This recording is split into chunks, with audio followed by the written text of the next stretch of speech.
हम लोग बात कर रहे थे थर्ड इंटू 3 और 3/3 ऑर्डर का डिटर्मिनांट। 3/3 ऑर्डर का डिटर्मिनांट हम कैसे सॉल्व करते हैं, इसका हमने आपको अप्रोच दिया था, बनाने का तरीका क्या है वो दिया था। अब आइए यहाँ पर मैं बात करने वाला हूँ, जरा ध्यान दीजिएगा आप। यहाँ पर अब मैं बात करने वाला हूँ कि उसका क्वेश्चन हम कैसे सॉल्व कर सकते हैं। आइए तो उसके लिए हम करते क्या है, एक एग्जाम्पल उठाते हैं। कल यदि क्लास में रहे होइएगा, कल यदि वीडियो आप देखे होइएगा कल का, तो आपको याद होगा कि जो आप पिछला लेक्चर नंबर 26 यदि आप देख लिए, आज लेक्चर नंबर 27 चल रहा है, तो आप लोगों को ध्यान दिए होइएगा कि उसमें हम बोले थे कि 3x3 ऑर्डर के डिटर्मिनेंट को निकालने के लिए एक स्पेशल साइन ऊपर से लगाते हैं। जैसे आइए तो हम एक क्वेश्चन लेते हैं। क्वेश्चन कह दिया, देखिएगा क्वेश्चन बोला इवैल्यूएट डिटर्मिनेंट ऑफ 1 2 3 4 5 6 7 8 9। आइए क्वेश्चन दिया इवैल्यूएट डिटर्मिनेंट ऑफ 1 2 3 4 5 6 7 8 9। ठीक है, अब इस डिटर्मिनेंट का वैल्यू हम कैसे निकाल पाएंगे? बहुत सिंपल है। तो आप लोगों को बोला गया था कि डिटर्मिनेंट को इंग्लिश अल्फाबेट के, देखिएगा डिटर्मिनेंट को इंग्लिश अल्फाबेट नहीं डेल्टा से डिनोट करते हैं। अच्छा, एक बात और बोले हुए थे आप लोगों को, एक बात और क्या बोले हुए थे कि डिटर्मिनेंट को किसी एक रो या किसी एक कॉलम से हम तोड़ सकते हैं। हम बोले थे कि सबसे पहले डिसाइड करना पड़ता है। तो चलिए आप पहले डिसाइड कीजिए कि किस रो या किस कॉलम से तोड़ना पड़ेगा। और आपको हम बोले थे कि किसी एक रो या किसी एक कॉलम से तोड़िएगा तो आंसर पर कोई इफेक्ट पड़ने वाला नहीं है, आंसर सेम आएगा। तो चलिए हम यहाँ पर बनाने जा रहे हैं, इस क्वेश्चन को बनाने जा रहे हैं एक्सपेंडिंग बाय R1। याद होगा इसके लिए बोले थे कि ये साइन ऊपर से लगता है।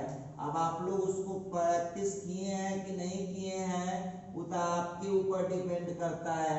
तो हम बोले थे कि क्या उसका रटना पड़ेगा? नहीं, बस इतना ध्यान देना होगा कि कितना से स्टार्ट होता है, प्लस से स्टार्ट होता है। ध्यान ये देना है कि ये प्लस से स्टार्ट होता है। आइए तो हम कहां से ले रहे हैं? रो 1 से ले रहे हैं। देखिए हमारे स्टाइल में कीजिएगा, देखिए रो 1 को आप ऐसे मत कीजिएगा। अब हम रो 1 से ले रहे हैं, इसका पहला एंट्री कौन है? 1 का क्या करना है? रो छोड़ दीजिए, कॉलम छोड़ दीजिए, तो क्या हो जाएगा? 5 6 8 9। क्लियर है? उसी तरह से सेकंड एंट्री कौन है? 2। तो 2 के लिए क्या करूंगा? रो छोड़ दिया, कॉलम छोड़ दिया, कितना हो जाएगा? 4 6 7 9। फिर यहाँ पर देख लीजिएगा इसका थर्ड एंट्री कौन है? 3। अब 3 का देख लीजिएगा, रो छोड़ दीजिए, कॉलम छोड़ दीजिए, तो हो गया 4 5 7 8। देखिए ये तो उस डिजिट का हुआ। अब आपको बताना होगा साइन, तो रटना नहीं है, समझिए यहाँ पर बहुत सिंपल है। प्लस से स्टार्ट करते हैं, प्लस से स्टार्ट करते हैं, तो यहाँ दे दीजिए प्लस। इसके बाद क्या करते हैं? अल्टरनेट चलते हैं, तो इस 2 के लिए निगेटिव हो जाएगा और फिर इसके लिए पॉजिटिव हो जाएगा। आइए इसको फटाफट तोड़ लीजिए आप लोग। अब 1 के लिए 5 × 9 तो 45, 8 × 6 तो हो गया 48, -2 4 × 9 36, 7 × 6 हो गया 42, फिर +3 के लिए 32 -35। आइए इस तरह से इसको हम लोग कैलकुलेशन करते हैं, देखते हैं क्या आ रहा है। तो ये हो गया -3 और फिर यहाँ का हो जाएगा आपको, चलिए एक स्टेप बढ़ा ही देते हैं, 1 × -3 -2 × -6 आप +3 × -3। तो अब जो आ रहा है -3 + 12 -9, तो ये जो आंसर आ रहा है आपका, कितना आंसर आ चुका है?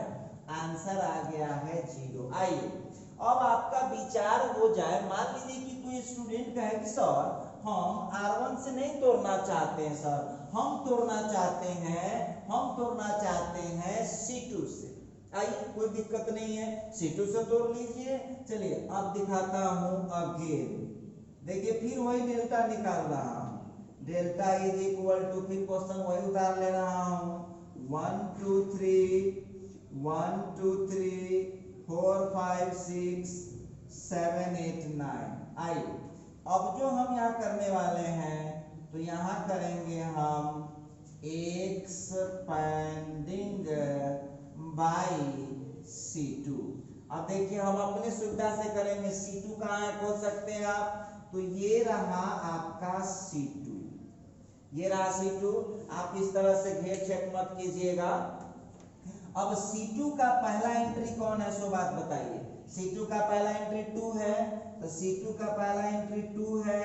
2 का रो छोड़ दीजिए, कॉलिंग छोड़िए, 2 का रो छोड़ दी, कॉलिंग तो छुटा हुआ ऑलरेडी, तो इसका रो छोड़िए तो क्या क्या बचेगा, 4 बचेगा, 6 बचेगा, 7 बचेगा, 9 बचेगा। आइए फिर अगला जो एंट्री है कॉलिंग 2 का कौन है, वो प्लस ये 5 है, तब 5 के लिए देख रहा हूँ, रो छोड़ दिया, कॉलिंग छोड़ दिया, तो हो जाएगा यहाँ पर 1 3 7 9।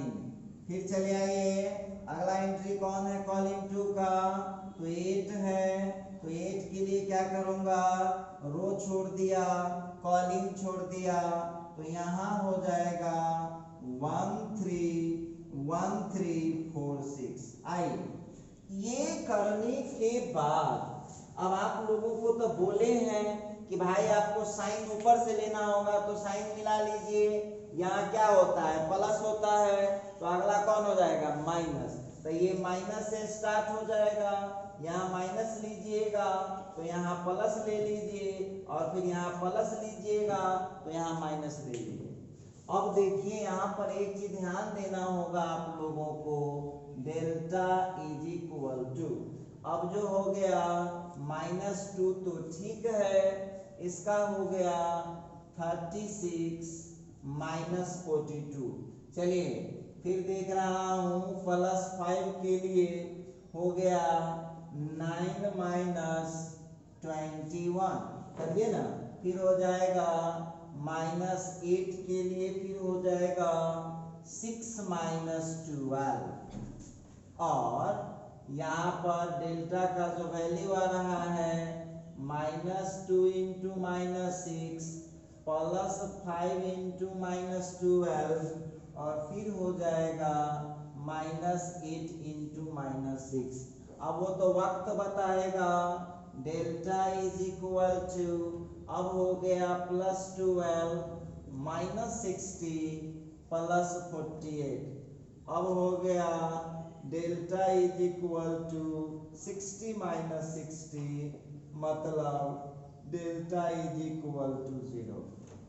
तो इस तरह से आप देख लीजिए, हमने कॉलिंग 2 से निकाला था, फिर भी 0 आंसर आया है, रो 1 से निकाला था, फिर भी 0 आया। चलिए एक और से निकालना बताते हैं, लेकिन आप लोग जब एग्जाम दे रहे होंगे या घर पर बनाएंगे तो किसी एक रो या किसी एक कॉलम से ही एक्सपेंड करेंगे। आइए तो यहाँ पर इसी सवाल को लेते हैं अगेन। अब यहाँ जो डेल्टा है, ये जो क्वेश्चन आ रहा है हम लोगों का, वो है 1 2 3 4 5 6 7 8 9। अब देखिए स्टूडेंट का जो चॉइस हो, अपने चॉइस के हिसाब से किसी एक रो या किसी एक कॉलम से एक्सपेंड हम कर सकते हैं। तो आइए अब स्टूडेंट कहा कि सर इसको आप एक्सपेंड कर दीजिए, एक्सपेंडिंग बाई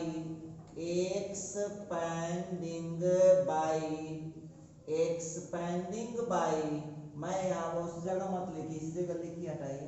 अब यहाँ हो जाएगा एक्सपेंडिंग बाई ले लेता हूँ R3 से कर रहा हूँ, क्या दिक्कत है, करिए R3 खोजिए, कहाँ होगा ना कहीं पर R3, तो ये रहा आपका R3। हम ऐसे अंडरलाइन कर ले रहे हैं कि हमको पता चले कि हम R3 से एक्सपेंड कर रहे हैं। तो बोलिए R3 का पहला एंट्री कौन है, 7 है, 7 का रो छोड़ दीजिए, कॉलम छोड़ दीजिए, तो यहाँ हो जाएगा 2 3 5 6। चलिए नेक्स्ट मेंबर कौन है, तो 8 है, 8 का रो छोड़ दीजिए, कॉलम छोड़ दीजिए, कौन हो जाएगा, 8 का रो छोड़िएगा, कॉलम छोड़िएगा, तो 1 3 4 6 हो जाएगा। उसी तरह से नेक्स्ट मेंबर कौन है, 9 है, 9 का रो छोड़ दीजिए, कॉलम छोड़ दीजिए, कौन हो जाएगा, तो हो जाएगा 1 2 4 5। देखिए बहुत इंपॉर्टेंट है, इसमें हम साइन का यूज कैसे करते हैं, बहुत सिंपल है, कैसे मिला लेते। आप जानते हैं प्लस से स्टार्ट होता है, गौर कीजिएगा मेरी बात पर, प्लस से स्टार्ट होता है, तब plus minus plus, plus minus plus, इसका मतलब है कि ये प्लस से स्टार्ट होगा। और आप जानते हैं 3 into 3 में साइन कैसे चलता है, अल्टरनेट चलता है, तो प्लस के बाद अगला का साइन क्या हो जाएगा, माइनस हो जाएगा, और उससे अगला का क्या हो जाएगा, प्लस हो जाएगा। अब देख लीजिएगा 7 into 12 minus 15, फिर माइनस 8 into 6 minus 12, और फिर प्लस 9 into 5 minus 8। आइए जरा इस क्वेश्चन पर हम लोग बात करते हैं, तो क्या हो जाएगा, 7 into -3 माइनस 8 into -6, और फिर हो गया प्लस 9 into -3। अब इसका हम कैलकुलेशन करते हैं, -21 प्लस 48 -27।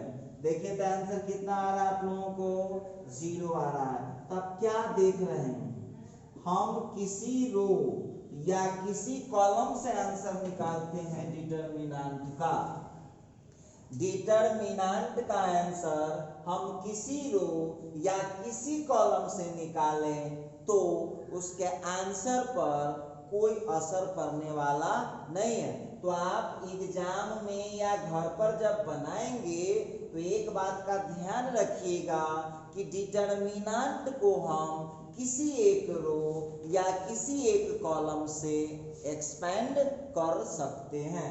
याद रखना है, डिटरमिनेंट को किसी वन रो या किसी वन कॉलम से हम एक्सपेंड कर सकते हैं। चलिए अब ये बातचीत चल रही थी डिटरमिनेंट का, डिटरमिनेंट का एक लिए 3 into 3। अब आइए अब हम एक और क्वेश्चन लेते हैं, उसको किसी एक से बनाएंगे, बाकी आप लोग अपने से घर पर बना लीजिएगा। नेक्स्ट एग्जांपल ले रहा हूं, क्वेश्चन दे दिया, क्वेश्चन दे रखा है इवैल्यूएट डिटरमिनेंट ऑफ -2 -2 -3 5 -2 -3 5 6 -1 0, फिर दे दिया 2 1 -4। अब देखिए क्या आंसर होगा, उसकी चिंता हम क्यों करें भाई, हमको वो नहीं देखना है, हमको देखना ये है कि हम डिटरमिनेंट को किसी एक रो या किसी एक कॉलम से एक्सपेंड कर सकते हैं, डिटरमिनेंट को किसी एक रो या किसी एक कॉलम से एक्सपेंड कर सकते हैं। Evaluate determinant of -2 -3 5 6 -1 0 2 1 -4। चलिए अब इस क्वेश्चन का जो है हम सॉल्यूशन करते हैं, तो यहाँ पर देख लीजिएगा here delta is equal to, हमारा क्वेश्चन है -2 -3 5 6 - 1 0 2 1 -4। आइए अब जो हम यहाँ क्वेश्चन देख पा रहे हैं उस क्वेश्चन के मुताबिक हम जो यहाँ पर क्वेश्चन देख पा रहे हैं उसके मुताबिक जरा ध्यान दीजिएगा हम क्या कर सकते हैं। इस क्वेश्चन को कहीं से एक्सपेंड कर लीजिए, आपका मन का मर्जी। तो चलिए हम इसको एक्सपेंड कर रहे हैं, एक्सपेंडिंग बाई R1 तो कहीं दिख रहा होगा आप लोगों को। तो R1 यहाँ है, यहाँ दिख रहा है R1, ये देखिए R1 दिख रहा है। तो R1 के लिए सबसे पहला एंट्री कौन है, -2। चलिए -2 का रो छोड़ दीजिए, कॉलम छोड़ दीजिए, क्या मिलेगा -1 0 1 -4। क्लियर है। फिर चले आइए, -2 हो गया, नेक्स्ट मेंबर कौन है -3 का रो छोड़ दीजिए, कॉलम क्या हो जाएगा 6 0 2 -4। ठीक है। नेक्स्ट मेंबर कौन है R1 का, तो नेक्स्ट मेंबर है +5, रो छोड़ दीजिए, कॉलम छोड़ दीजिए, कितना हो जाएगा 6 - 1 2 1। क्लियर है। अब आप आइए डिटरमिनेंट का जो वैल्यू आप निकालने वाले हैं, आपको बोला गया था कि साइन आपको ऊपर से लगाना पड़ता है। किस रो से तोड़ रहे थे आप, तो फर्स्ट वाले रो से तोड़ रहे थे। तो फर्स्ट वाले रो में स्टार्ट कौन चीज से होता है, साइन प्लस से स्टार्ट होता है। तो यहाँ साइन क्या लग जाएगा, प्लस लगेगा, यहाँ माइनस लगेगा, यहाँ प्लस लगेगा। और नहीं याद रहता है तो वहां देख लीजिए लिखा हुआ है। इसको जरा हम एक्सपेंड करते हैं, -2 × 4 - 0 -3 × -24 -0, फिर हो गया +5 × 6 -2। अब देखिए तो ये आ गया आपका -8, फिर हो गया -72 और फिर हो गया +40। तो आंसर इसका कितना आ रहा है -40। देखिए कैलकुलेशन में आप गलती कीजिएगा तो कैसे होगा, आपको सारा चीज बना के लाया गया है, तो अब आप गलती ना करें। अब देखिएगा आप लोगों को होमवर्क में दे रहे हैं घर पर करने के लिए, डेल्टा इज इक्वल टू जो क्वेश्चन है उतार लीजिएगा। ठीक है, क्वेश्चन हमारा जो उतार लीजिएगा और यहाँ आपको एक्सपेंड करना है, एक्सपेंडिंग बाई C1 करके देखिए क्या फील करते हैं आप। C1 से एक्सपेंड कीजिएगा, दिख रहा होगा, हम कोई हेल्प नहीं करेंगे। ये आपका रहा HW। ठीक है, चलिए एक और, जब ये आंसर निकल जाएगा एक और लेते हैं, delta is equal to determinant जो हमारा क्वेश्चन है उसको उतार लीजिए, ये भी HW रहेगा और यहाँ हो जाएगा एक्सपेंडिंग बाई। अब देखिए इसके लिए आप लोगों को हम दे रहे हैं R2 से। अब आप लोग देखिएगा अपने से निकाल करके कि निकाल आप पाते हैं कि नहीं निकाल पाते हैं। तो चलिए डिटरमिनेंट का जो शॉर्ट रिव्यू था, हम छोटा सा इंट्रोडक्शन दिए हैं जिसका हमको काम था। तो अब उसके बाद फिर हम वेलकम बैक होंगे डिटरमिनेंट के ही टॉपिक के आगे का जो हम लोगों का चल रहा है, फिर हम लोग टाइप पर ही आते हैं। तो चलिए अब हम एक बात, उसमें एक छोटा सा बात है, नोट में लिखा दे रहे हैं, नोट में लिखा दे रहे हैं, ध्यान दीजिएगा। तो यहाँ पर लिखता है when A is symmetric matrix, A is symmetric matrix, A is symmetric matrix, then तो आप जानते हैं जब A सिमेट्रिक मैट्रिक्स होता है तो ट्रांसपोज ऑफ A का जो वैल्यू होता है वो A के बराबर हो जाता है। इसका मतलब हम कह सकते हैं A का transpose minus A is equal to हो जाता है जीरो मैट्रिक्स। क्लियर है, A का ट्रांसपोज माइनस A यह जो होता है वो हो जाता है जीरो मैट्रिक्स। मतलब क्लियर है कि यहाँ पर ए J I minus A I जे का जो वैल्यू होगा वो कितना हो जाएगा, जीरो हो जाता है। चलिए अब उसी तरह से आप लोगों को यहाँ पर थोड़ा सा और दिमाग लगाना चाहिए। एक और नोट यहाँ पर पॉसिबल है क्या, when A is SQ symmetric matrix, when A is skew symmetric matrix, when A is skew symmetric matrix, then जब A कोई skew symmetric matrix होगा, A कोई skew symmetric matrix होगा, then तो यहाँ पर क्या हो सकता है जरा गौर कीजिएगा। तो यहाँ पर हमको पढ़ाया गया है A का ट्रांसपोज बराबर कितना होता है, माइनस A होता है। मतलब A का ट्रांसपोज प्लस A बराबर कितना हो जाएगा, जीरो हो जाएगा। मतलब हम इसको लिख पाएंगे ए जे आई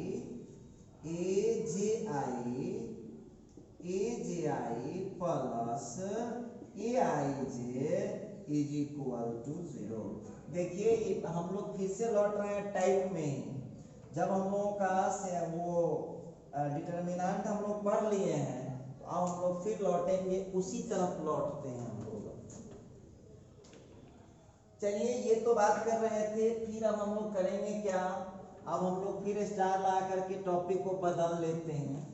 टॉपिक को बदल लेंगे तो यहाँ पर हो जाएगा singular matrix, singular matrix, singular matrix. अब कहिएगा कि सर ये सिंगुलर मैट्रिक्स क्या होता है, आई होगी बातचीत। सिंगुलर मैट्रिक्स है क्या, क्या होता है सिंगुलर मैट्रिक्स? तो इसका पहले हम लोग डिफिनीशन लिख देते हैं। Any square matrix, any square matrix, any square matrix is called, any square matrix is called singular matrix, any square matrix is called singular matrix when any square matrix is called singular matrix when determinant of A is equal to zero. आइए तो यहाँ लिखता है any square matrix, कोई square matrix A is called, किसी square matrix को लिखता है एनी स्क्वायर मैट्रिक्स A, कोई square matrix A is called singular matrix, कोई स्क्वायर मैट्रिक्स सिंगुलर मैट्रिक्स कहलाता है when जब उसका डिटर्मिनेंट वैल्यू क्या आएगा, जीरो हो जाएगा। तो कोई स्क्वायर मैट्रिक्स दिया हुआ होगा और उसका जब आप डिटर्मिनेंट आप निकालेंगे और उसका आंसर आपको जीरो आ जाएगा, तो उस मैट्रिक्स को क्या बोलते हैं हम लोग, सिंगुलर मैट्रिक्स। और सिंगुलर मैट्रिक्स को हम लोग याद कैसे रखेंगे, तो सिंगुलर मैट्रिक्स के बारे में एक बात ध्यान रखना है कि सिंगुलर मैट्रिक्स का डिटर्मिनेंट वैल्यू हमेशा कितना होता है, जीरो होता है। चलिए तो ये बात कर रहा था मैं सिंगुलर मैट्रिक्स का। चलिए तो यहाँ पर आप देख सकते हैं होता क्या है। यहाँ पर एक एग्जाम्पल ले लीजिए, एक एग्जाम्पल आप ले लीजिए सिंगुलर मैट्रिक्स का। क्या है तो क्वेश्चन कैसे पूछता है जरा गौर कीजिएगा। Prove that matrix -1 2 -2 4। अब जरा गौर करने वाली बात होगी, इज लिखता है सिंगुलर मैट्रिक्स। ये सिंगुलर मैट्रिक्स है। प्रूफ करना हम लोगों को, प्रूफ दैट माइनस मैट्रिक्स -1 2 -2 4 एक सिंगुलर मैट्रिक्स है। चलिए अब इसका हम क्या करते हैं, सॉल्यूशन करते हैं। तो सॉल्यूशन करते हैं तो मान लेना यहाँ पर देखिए कोई नाम दे दीजिए, let A is equal to matrix -1 2 -2 4। Clear है। अब यहाँ पर क्या करना होगा, डिटर्मिनेंट ऑफ ए निकालिए आप। तो डिटर्मिनेंट ऑफ ए निकालिएगा तो ये आप लोगों का जो भी हो इसको जरा कैलकुलेट कीजिए आप लोग। तो जब कैलकुलेट करेंगे तब -1 × 4 बीच में माइनस साइन तब -2 × 2। तो अब जो हम लोगों का आया है हो गया -4 + 4 -4 और +4 कितना हो गया, 0 आ गया। इसका मतलब है कि डिटर्मिनेंट ऑफ ए का वैल्यू कितना आया, 0 आया। तो हम कह सकते हैं ए कौन मैट्रिक्स है, ए हो जाएगा यहाँ पर सिंगुलर मैट्रिक्स। चलिए ये हो गया आप लोगों का, बहुत इजीली कर पाएंगे। तो देखिए दिमाग पर लोड न लीजिएगा, लोड लेने से थोड़ी काम होगा। समझना ये है कि कोई भी स्क्वायर में कोई कौन रहेगा, दुइये को तो रहबे करता है, एक रहेगा 2 × 2, दूसरा रहेगा 3 × 3।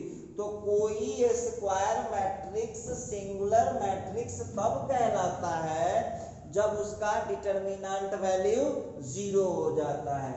चलिए तो देखते हैं सिंगुलर का एक और एग्जांपल लीजिए, आप लोग अपने से घर पर सॉल्व कीजिएगा। हम क्या बोले, आप लोग खुद से सॉल्व कीजिए। क्वेश्चन है प्रूव दैट मैट्रिक्स 1 2 3 4 5 6 7 8 9। अभी तुरंत बनाए किए ये question. Prove that matrix 1 2 3 4 5 6 7 8 9 is a singular matrix. ये एक सिंगुलर मैट्रिक्स है, आपको यह प्रूफ करके बताना है। तो आप लोग करिएगा कि हम थोड़ा सा प्रोसीड कर देते हैं, करना आपको खुद है, बनाए हैं तुरंत इस क्वेश्चन को हम। आइए इसका सॉल्यूशन कैसे करेंगे। तो मान लिया हमने लेट, देखिए तो जो क्वेश्चन हम लोग सॉल्व कर रहे थे, मान लेते हैं let A is equal to matrix 1 2 3 4 5 6 7 8 9। ठीक है। अब यहाँ पर आप कुछ मत कीजिए, डिटर्मिनेंट ऑफ ए निकालिए। डिटर्मिनेंट ऑफ ए निकालना है आपको, और इसका आंसर जो है आपको 0 आ जाएगा। तो आप इसको कैलकुलेट करिए अपने से घर पर कैलकुलेट करिएगा। तो यहाँ पर जो है इसका आंसर आपको क्या करेगा, =0 आ जाएगा। तो =0 आने के बाद अब लिखेंगे since determinant of A is equal to 0 therefore A जो हो जाएगा वो हो जाएगा सिंगुलर मैट्रिक्स। तो यहाँ पर जो है ए हो जाएगा सिंगुलर मैट्रिक्स। तो हम उम्मीद करते हैं कि सिंगुलर जब आप लोगों को चेक करना होगा तो अब कोई गलती आप लोगों से नहीं होगा। ये बड़े इजीली आप बना पाएंगे, बहुत आसान क्वेश्चन भी है। तो चलिए इसको आप लोग बनाइएगा घर पर, और यहाँ पर लिख लीजिए ये HW है, घर पर आपको बनाना है। अभी हम इसको बनाए भी थे 3 तरीके से। चलिए अब ये हम लोगों काफी स्टार लगा करके टॉपिक को चेंज करेंगे। अब आ गया है नॉन सिंगुलर मैट्रिक्स। अब नॉन सिंगुलर मैट्रिक्स क्या है, तो आप लोग जरा दिमाग लगाइए। नॉन सिंगुलर मैट्रिक्स तो आप लोग खूब बढ़िया तरीके से जानते हैं, सिंगुलर का मतलब हुआ डिटर्मिनेंट 0 होना चाहिए। तो नॉन सिंगुलर का मतलब क्या हो जाएगा? तो नॉन सिंगुलर का मतलब हो जाएगा वैसा स्क्वायर मैट्रिक्स जिसका डिटरमिनेंट वैल्यू 0 नहीं होता है, उसको बोलते हैं हम नॉन सिंगुलर मैट्रिक्स। लिख लीजिए definition, any square matrix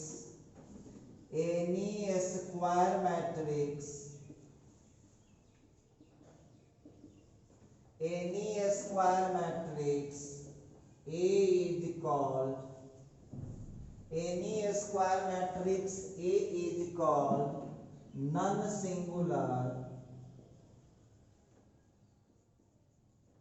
Any square matrix A is called non-singular matrix when determinant of A is not equal to 0। अब देखिए यहाँ बहुत बड़ी बात है, ऐसा नहीं बोला हूं कि कोई भी चीज को रटने से काम थोड़ी चलेगा। लिखता है एनी स्क्वायर मैट्रिक्स, कोई भी स्क्वायर मैट्रिक्स को नॉन सिंगुलर मैट्रिक्स आप तब कह सकते हैं when जब डिटरमिनेंट ऑफ ए का डिटरमिनेंट वैल्यू 0 के बराबर नहीं होगा। तो देखिए नॉन सिंगुलर मैट्रिक्स किस मैट्रिक्स को बोलते हैं? उस मैट्रिक्स को नॉन सिंगुलर मैट्रिक्स बोलते हैं जिसका डिटरमिनेंट करने से 0 आता है, सॉरी 0 नहीं आता है तो नॉन सिंगुलर, 0 आ जाता है तो सिंगुलर। तो हम इसका 2 एग्जांपल लिख देते हैं, आप उसको केवल प्रूफ कर लीजिएगा। आइए तो देखते हैं इसके एग्जांपल में क्या है। हमारा क्वेश्चन आ रहा है prove that matrix 1 - 5 6 - 4 is non-singular matrix,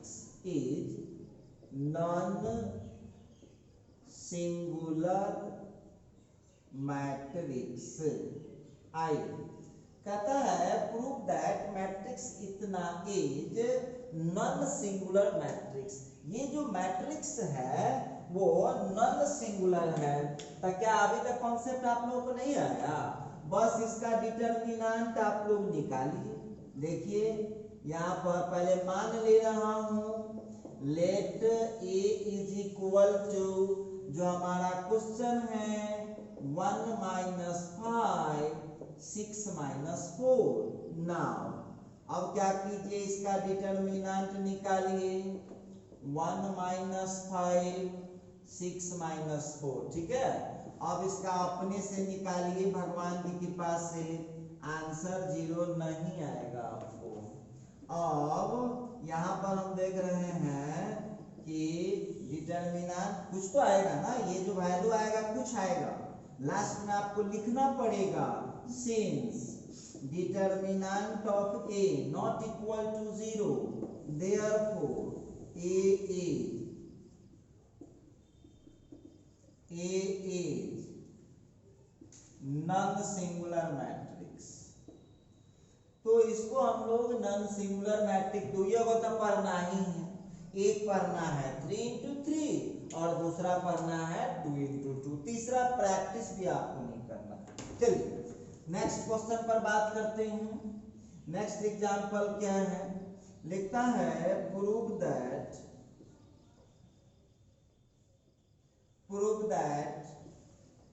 matrix, कुछ भी ले लीजिए आपका मन का मर्जी, 1 2 -1 3 -5 4, फिर हो जाएगा 0 - 2 6। ठीक है, इज क्वेश्चन दिया नॉन सिंगुलर मैट्रिक्स,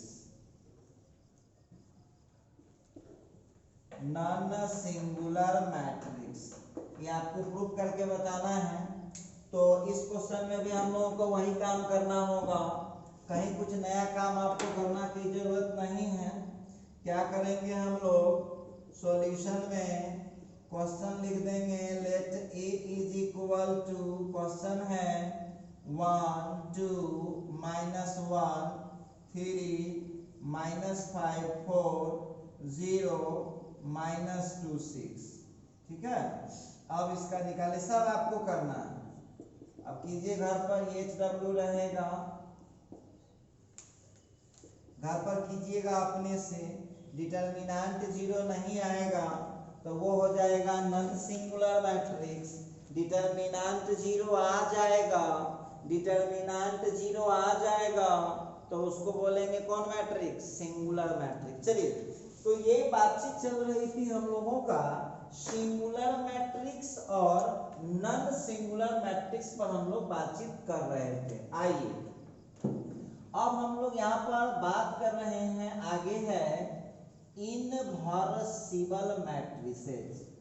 इनवर्सिबल मैट्रिसेस। अब इनवर्सिबल मैट्रिसेस किसको बोलते हैं? कौन है इनवर्सिबल मैट्रिसेस? ये हम लोगों को इस पर ध्यान देना होगा। इनवर्सिबल मैट्रिसेस क्या होता है, इस पर हम लोग जरा गौर करें। तो इनवर्सिबल मैट्रिसेस, इनवर्सिबल मैट्रिसेस क्या होता है, जरा इस पर हम लोग ध्यान देंगे। डेफिनेशन देखिए, late A and B, let A and B are two non-singular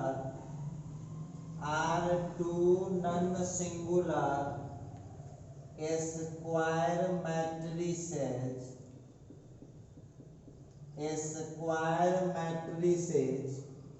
square matrices of the same order, then such that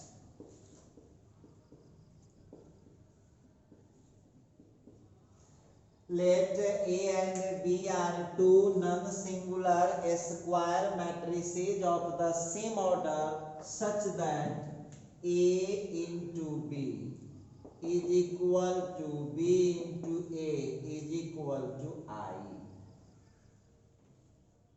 Let A and B are two non-singular square matrices of the same order such that A into B is equal to B into A is equal to I. Then A and B are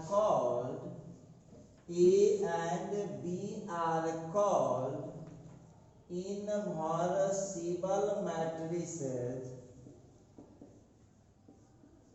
inversible matrices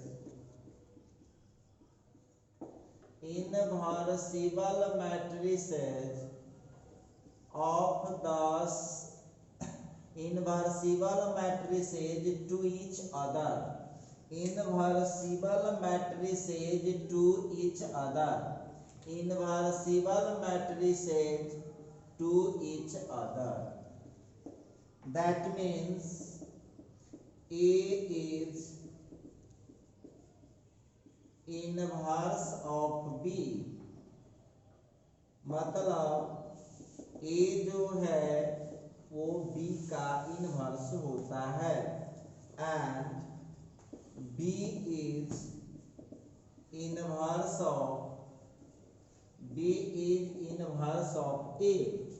B is inverse of A।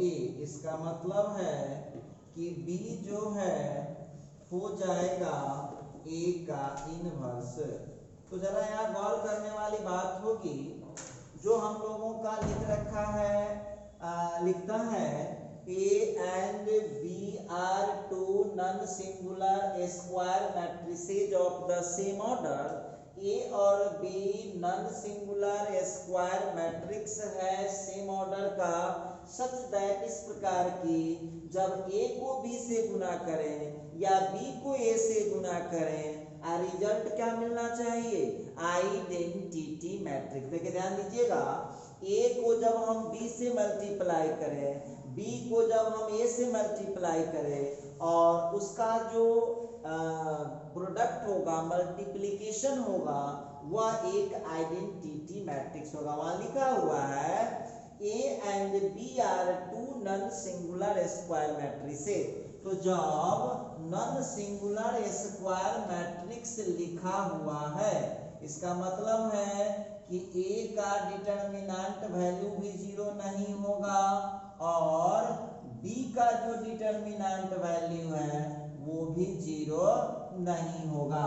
तो लिखता है A and B are two non-singular square matrices of the same order such that इस प्रकार की AB is equal to BA is equal to I। मतलब जब दोनों matrix को हम मल्टीप्लाई करेंगे तो आंसर कितना आएगा? आंसर आएगा आइडेंटिटी मैट्रिक्स। और याद रखिएगा ये क्वेश्चन में क्या लिखे हुआ है, इसके डेफिनेशन में देखिएगा, वो लिखा है कि नॉन सिंगुलर भी होना चाहिए, स्क्वायर मैट्रिक्स भी होना चाहिए और सेम ऑर्डर का भी होना चाहिए। ध्यान दीजिएगा, तो नॉन सिंगुलर हो गया तो डिटरमिनेंट कितना हो गया? नॉन सिंगुलर हो गया तो डिटरमिनेंट 0 नहीं होना चाहिए। तो यहाँ पर ए और बी को कहा जाता है इनवर्सिबल मैट्रिसेस। तो आप लोगों को याद रखिएगा ये कब काम आएगा? किसी भी मैट्रिक्स का जब हम इनवर्स निकालते हैं तो इनवर्स निकालने के वक्त एक बात आपको ध्यान रखना होगा, जो क्वेश्चन होगा और जो आंसर होगा दोनों को जब हम मल्टीप्लाई करेंगे तो आंसर क्या मिल जाएगा? Identity matrix. तो वो दोनों एक दूसरे का इनवर्स कहलाता है। देखिए क्या लिखा है, देन तब A and B are called, A और बी कहलाता है इनवर्सिबल मैट्रिसेस। इनवर्सिबल मैट्रिसेस कहलाता है, मैट्रिक्स चूंकि दो था ना, ए और बी दो था, इसीलिए मैट्रिक्स का प्लूरल यूज हुआ है matrices. Then A and B are called, तो ए और बी को कहा जाता है invertible matrices to each other, एक दूसरे का इनवर्स कहा जाता है। तो एक दूसरे का इनवर्स का क्या मतलब है? ए इनवर्स है बी का एंड बी इनवर्स है ए का। तो ए किसका इनवर्स है?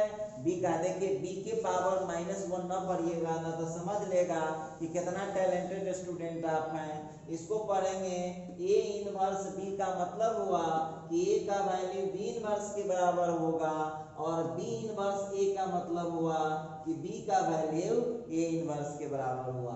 तो ये मैं बता रहा था इनवर्सिबल मैट्रिसेस के बारे में। आइए तो आप लोगों को यहाँ पर हम लोगों को ध्यान देना होगा नोट में, the product of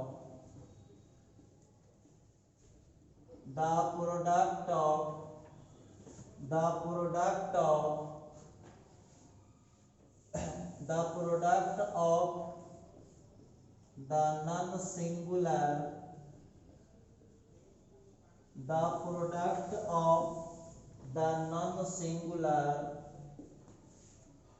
square matrix and its inverse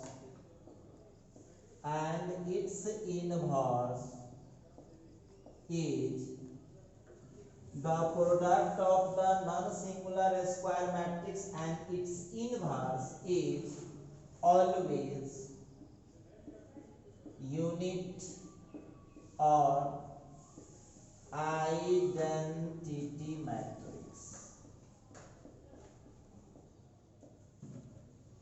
लिखता है the product of the non singular square matrix and its inverse. जरा गौर करने वाली बात होगी।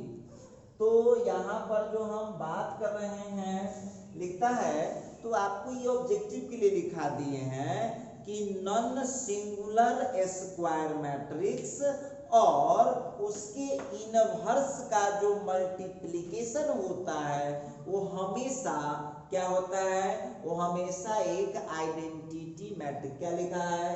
द प्रोडक्ट मतलब गुना of the non singular square matrix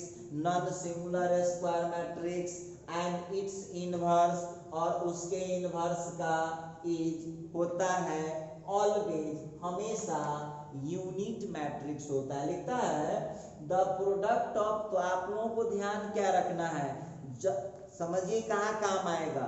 किसी भी, जिस तरह से याद होगा ऑर्थोगोनल मैट्रिक्स के बारे में, आपको ऑर्थोगोनल मैट्रिक्स के बारे में आप लोगों को बताया गया था कि ऑर्थोगोनल मैट्रिक्स में जब मैट्रिक्स को उसके ट्रांसपोज से गुना करते हैं तो आइडेंटिटी मैट्रिक्स आता है। उसी तरह से आज आप लोगों को इनवर्स में आपको ध्यान रखना होगा, इनवर्स मैट्रिक्स में आपको ध्यान रखना होगा कि जब matrix non singular square matrix को उसके इनवर्स से गुना करते हैं। अब यहाँ पर गौर कीजिएगा, जब नॉन सिंगुलर स्क्वायर मैट्रिक्स को, ये जो नॉन सिंगुलर स्क्वायर मैट्रिक्स है, नॉन सिंगुलर स्क्वायर मैट्रिक्स है, उसको जब इनवर्स से मल्टीप्लाई कीजिएगा तो आंसर क्या मिलेगा आपको, तो आंसर मिलेगा हमेशा कौन मैट्रिक्स मिलेगा, जब नॉन सिंगुलर स्क्वायर मैट्रिक्स को उसके इनवर्स से मल्टीप्लाई करेंगे तो क्या मिलता है, यूनिट या आइडेंटिटी मैट्रिक्स। आइए अब इस चीज को हम कैसे समझ सकते हैं, जरा गौर कीजिएगा। अब यहाँ पर यदि हम नजर डालें तो आप लोग क्या जानते हैं, अभी अभी हम लोग पढ़े हुए हैं, since a into b is equal to b into a is equal to I होता है। यहाँ पर आप लोग जानते हैं, यहाँ पर दो बातें होती हैं, where डिटर्मिनेंट ऑफ a 0 नहीं होता है, डिटर्मिनेंट ऑफ b 0 नहीं होता है, और तीसरी बातचीत क्या है, गौर कीजिएगा जरा, डिटर्मिनेंट ऑफ a 0 नहीं होता है, डिटर्मिनेंट ऑफ b 0 नहीं होता है, और फिर a जो है यहाँ पर b इनवर्स के बराबर होता है और b जो है a इनवर्स के बराबर होता है। तो अब क्या हो जाएगा, जरा गौर कीजिएगा सब लोग, ये बड़ी इंपॉर्टेंट फार्मूला निकलने जा रहा है, बार बार एग्जाम में ऑब्जेक्टिव में पूछता है। अभी एक बात हमको बताइएगा, a का वैल्यू a के जगह पर क्या रख सकते हैं, a के जगह पर b इनवर्स रख दे, इसमें तो कोई दिक्कत नहीं होना चाहिए। a के जगह पर जब हम b इनवर्स यहाँ पर रख देंगे तो मेरे हिसाब से आपको कोई दिक्कत नहीं होना चाहिए। तो डाल दीजिए a जहाँ जहाँ है इसमें पहले डालिए, तब b इनवर्स इंटू b हो जाएगा, और फिर b ठीक है, a के जगह क्या डाला जाएगा, b इनवर्स, और इसका आंसर क्या हुआ, आंसर हो गया इसका आइडेंटिटी मैट्रिक्स।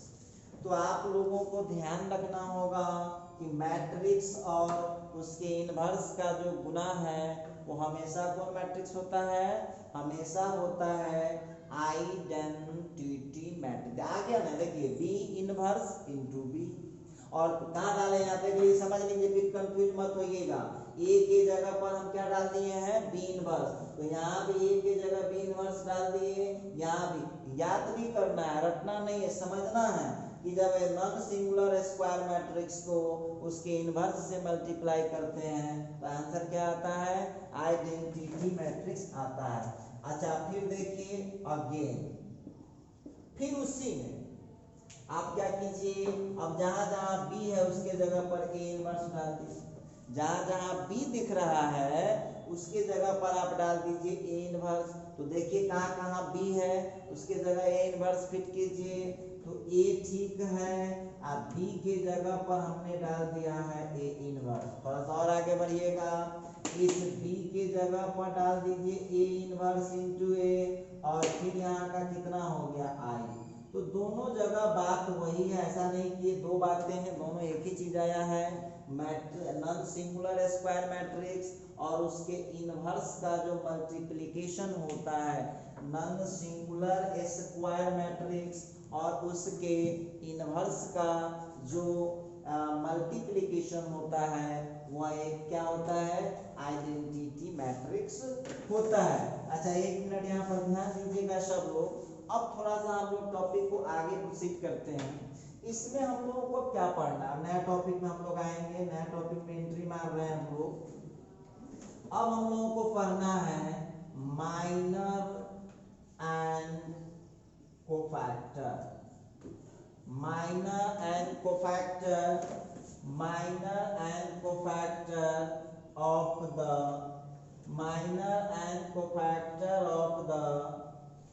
Square matrices. आइए अब जो है स्क्वायर मैट्रिक्स का जो है हम लोग निकालने वाले हैं माइनर एंड कोफैक्टर। हम लोग यहाँ पर आज बात करने वाले हैं कि स्क्वायर मैट्रिक्स का माइनर क्या होता है और कोफैक्टर क्या होता है। तो चलिए याद रखिएगा, माइनर और कोफैक्टर दोनों केवल स्क्वायर मैट्रिक्स को ही होता है। तो हम सबसे पहली बात यहाँ लिखने जा रहे हैं माइनर, ठीक है। अब माइनर क्या होता है जरा गौर करेंगे हम लोग, माइनर है क्या। तो लिखना है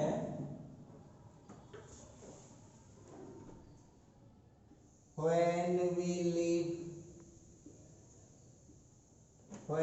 we leave the row and column, when we leave the row and column, when we leave the row and column, when we leave the row and column of the given square matrix, when we leave row and column of the, when we leave the row and column of the asked entry, ध्यान दीजिएगा जरा आप लोग, when we leave the row and column of the asked entry in given square matrix, in given, अच्छा देखिए यहाँ लिखता है when we leave the row and column of the asked entry, लिखा डिफिनीशन लिख रहा है when we leave, जब हम छोड़ देते हैं, गौर कीजिएगा, when we leave, तो when माने जब, we माने हम लोग, leave माने छोड़ देते हैं, the row and column, रो तथा column of the asked entry। तो asked entry किस क्या मतलब हुआ, तो asked entry मतलब पूछा गया एंट्री, जिस एंट्री का माइनर पूछा जाएगा उसका जब हम रो एंड कॉलम छोड़ देंगे इन गिवन स्क्वायर मैट्रिक्स। देखिए क्या लिखा है, व्हेन वी लीव, लीव मतलब होता है छोड़ देना, जब हम छोड़ देते हैं रो एंड कॉलम, रो तथा column of the asked entry, पूछे गए एंट्री का, in given square matrix, in given square matrix, comma देकर लिखिएगा, then the resultant, then the resultant is called, then the resultant is called minor of the asked entry, minor of the asked entry। लिखता है कि when we leave, जब हम छोड़ देते हैं the row and column, रो तथा column of the asked entry, पूछे गए एंट्री का, in given square matrix, दिए गए स्क्वायर मैट्रिक्स में, then तब the resultant, तो जो परिणाम निकलता है, जो रिजल्ट निकलता है, is called कहलाता है minor of the asked entry, पूछे गए एंट्री का माइनर कहलाता है। तो इसको ऐसे समझिए, जिस एंट्री का आपको माइनर निकालना है, समझिएगा ध्यान दीजिएगा, लिखा when we leave, जब हम छोड़ते हैं रो एंड कॉलम, रो तथा column of the asked entry, पूछे गए एंट्री का, इन गिवन स्क्वायर मैट्रिक्स, दिए गए स्क्वायर मैट्रिक्स में, देन तब द रिजल्टेंट, तो जो रिजल्ट निकलता है, जो परिणाम निकलता है, इज कॉल्ड कहलाता है माइनर ऑफ द एंट्री, पूछे गए एंट्री का माइनर कहलाता है। ठीक है, तो अब हम लोग स्टूडेंट हैं अपने लैंग्वेज में समझेंगे कि जिस एंट्री का माइनर हमको निकालना होगा उसका हम लोग रो छोड़ देंगे, कॉलम छोड़ देंगे, और जो आंसर आ जाएगा उसी को बोलते हैं हम माइनर। सबसे पहली बात देखिए, एक चीज इसमें ध्यान देने वाली बात होगी कि जो जब ये चर्चा कर दिया रिजल्टेंट का, तो आप जानते हैं कि मैट्रिक्स में रिजल्ट तो होता नहीं है, लेकिन अभी अभी तुरंत पढ़े आप कि डिटरमिनेंट को तो रिजल्ट होता है। तो जब कभी भी माइनर पूछेगा तो आपको मैट्रिक्स को लिखना पड़ेगा कॉरस्पॉन्डिंग डिटरमिनेंट में, तब जाकर के आप निकाल पाइएगा माइनर, क्योंकि रिजल्ट जो होगा वो माइनर को डिटरमिनेंट को होगा, न कि मैट्रिक्स को होगा। तो लिखता है व्हेन वी लीव, जब हम छोड़ते हैं the row and column, row तथा कॉलम आस्क एंट्री का, पूछे गए सदस्य का, जिस सदस्य का हमसे पूछा जाएगा उसका रो कॉलम छोड़ेंगे गिवन स्क्वायर मैट्रिक्स में, दिए गए स्क्वायर मैट्रिक्स में, देन तब द रिजल्टेंट इज कॉल्ड, तो जो आंसर आएगा उसी को कहते हैं माइनर। ठीक है, अब माइनर को डिनोट कैसे करते हैं, तो देखिएगा इट इज डिनोटेड एज, इसको हम लोग इस तरह से डिनोट करते हैं, denoted as M11, M12, M21, M22, M13, M23, M31 dot dot it. देखिएगा माइनर जो आप लोगों को लिखाएगा वो हमेशा एम कैपिटल एम में डाल करके, अब इसका मीनिंग आपको लिखता हूं। इसका मीनिंग क्या है जरा ध्यान दीजिएगा। अब जैसे इसका मीनिंग समझ लीजिए, दैट यहाँ पर देख लीजिएगा हेयर M11 का, कोई आदमी पूछेगा ना आपको कि M11 का मीनिंग क्या है, तो M11 का मीनिंग हो जाएगा माइनर ऑफ, देखिएगा minor of the entry, minor of the entry in first row and first column. देखिएगा कैसे पकड़े हम लोग, तब फर्स्ट रो और फर्स्ट कॉलम। अब उसी तरह से आप लोग हमको बताइए M12 का मीनिंग क्या लिखिएगा आप लोग, तो M12 को क्या लिख सकते हैं, minor of the entry, minor of the entry in first row and second column.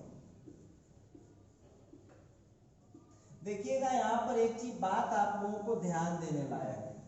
अब उसी तरह से आप हमको बताइए, तुरंत आप सब स्टूडेंट जो है घर पर उसको अब समझना है, रटना नहीं है। जैसे अब दे देगा M21, तो M21 को क्या लिख सकते हैं आप लोग, minor of the entry, minor of the entry in, minor of the entry in second row and first column. इसी तरह से आप लोगों को हमने यहाँ पर लिखना सिखाया है।